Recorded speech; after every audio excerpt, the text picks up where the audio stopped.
Yo, what's up everybody? Back today on a new ride.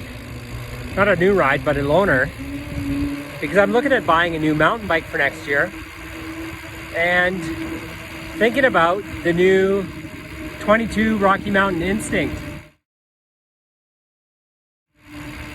And so luckily enough, the guys at the bike shop have an Instinct C70. That's the BC edition. We're gonna go take it for a spin today. Let's check it out.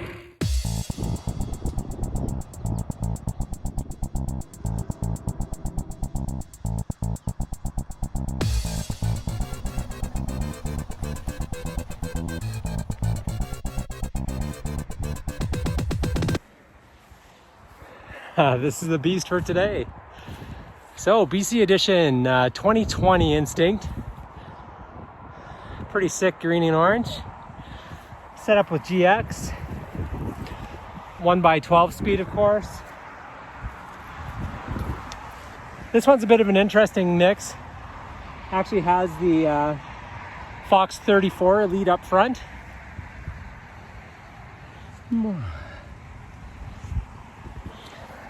Fox float. It's a lot of fun. And so really what I'm looking for in a new bike is more of a trail bike.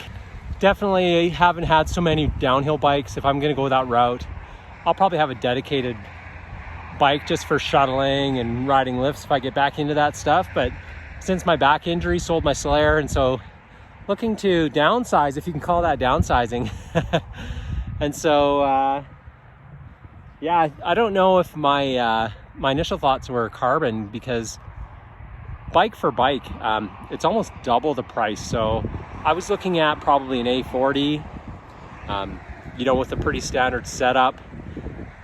Probably going to have the RockShox Gold on it for 2022. There's some cool colors coming. Actually, let me show you this cool color that's coming. Oh no, sorry. I actually can't show you the new colors because it's a super top secret embargo, and we're not allowed to show you the colors until Rocky Mountain releases them to the public. But anyways, super cool. So yeah, just gonna do a spin today. I'm only off for the morning, so I'm down here in Fish Creek Park. Gonna just drop down this hill and do some little single tracks, do a little climbing, and check out the Instinct. Let's go for a ride. So first take, I'm gonna roll down this hill. It's like the one steep hill in the park. And I go to hook up the GoPro, no SD card, like a dummy. Let's see what kind of damage I can do with the phone. Just got my phone mounted on my handlebars, so we'll see if we can flip this video around.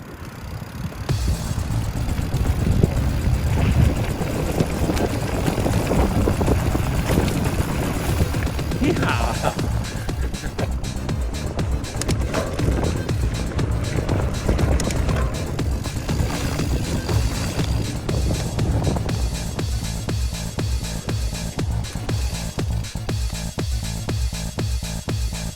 I didn't know that was on the whole time. It's a pretty cool spot.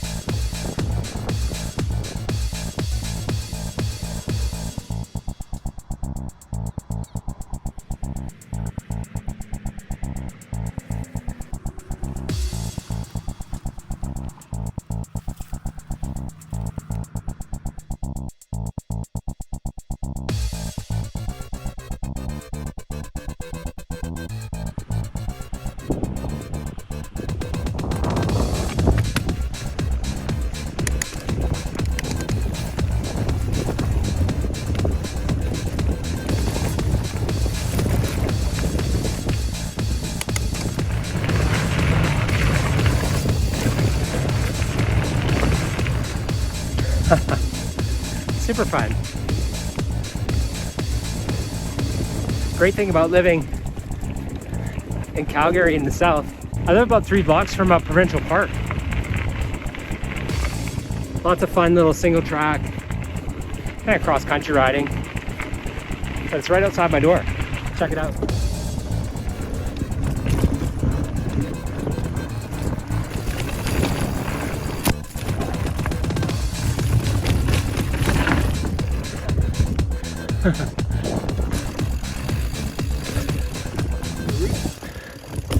Coming up on that part where I can never ride on my gravel bike. Yeah. Oh, just like butter. That's sweet. Now let's get up here. Yeah. It's so much fun having a full suspension bike again. Just even a demo. What a blast. Haven't ridden through here on a mountain bike since I actually rode my wife's Element through here just when I was tuning it up. But I've been doing loops, if you watched my last couple videos, on the solo cyclocross race. And that's so bumpy. That little tiny drop is probably like 2 feet. And you know, you can't take that on the cyclocross unless you get free wheels or something. But yeah, this is great fun. I don't even have the suspension actually all the softest way. I'm about halfway down. No worries for these kind of trails. Let's do a little climb here. Better get going, the mosquitoes found me.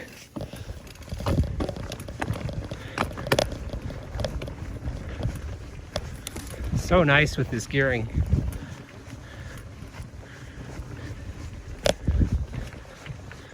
In the saddle the whole way. This is a little short climb, but it just shows you what the bike can do.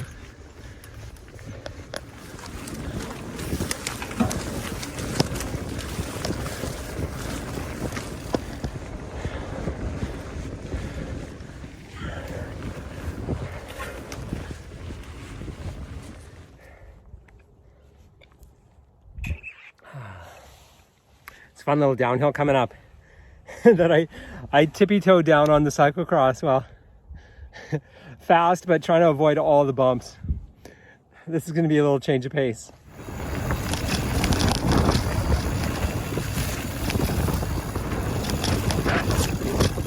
Oh, that was the killer part on the cyclocross.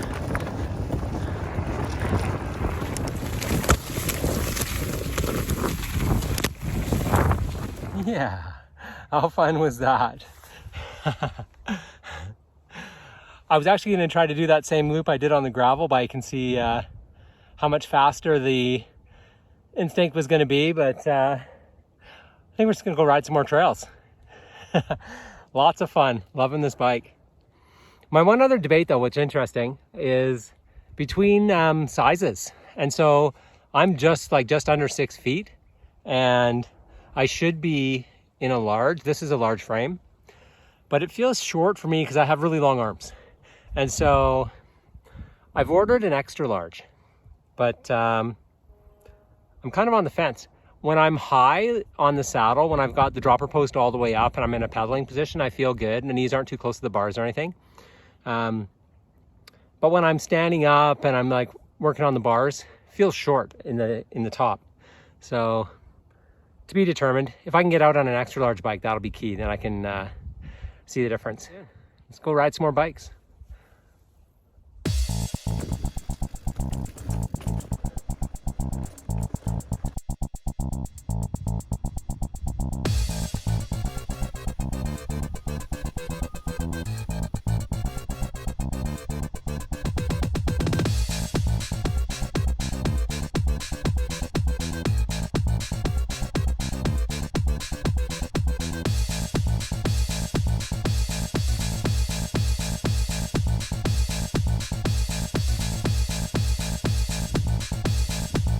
There it is. That was a blast. What a fun ride.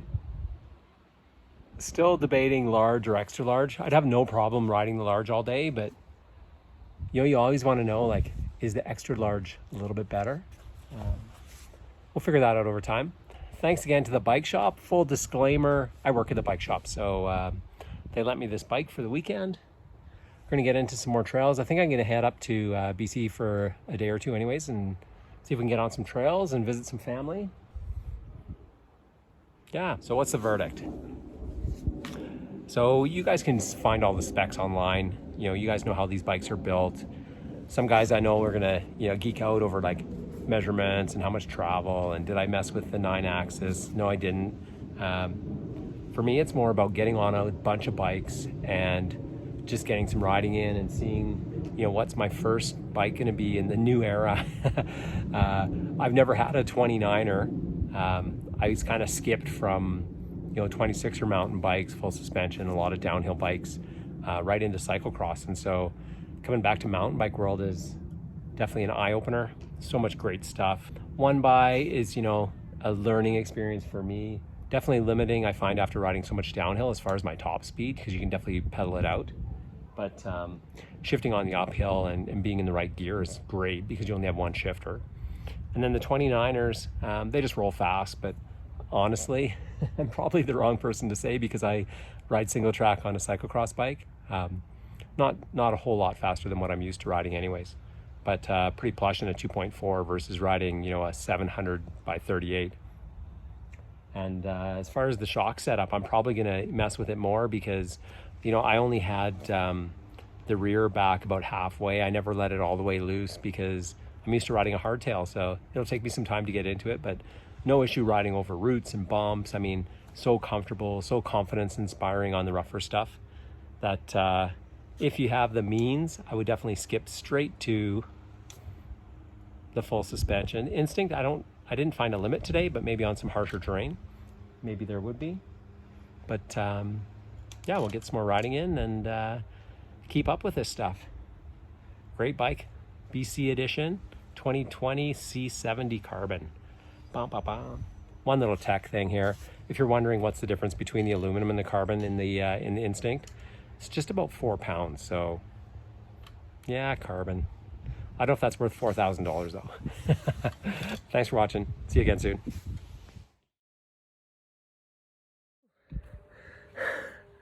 I went back for one more run. Pretty sure that was the new 10K lap record on the Instinct.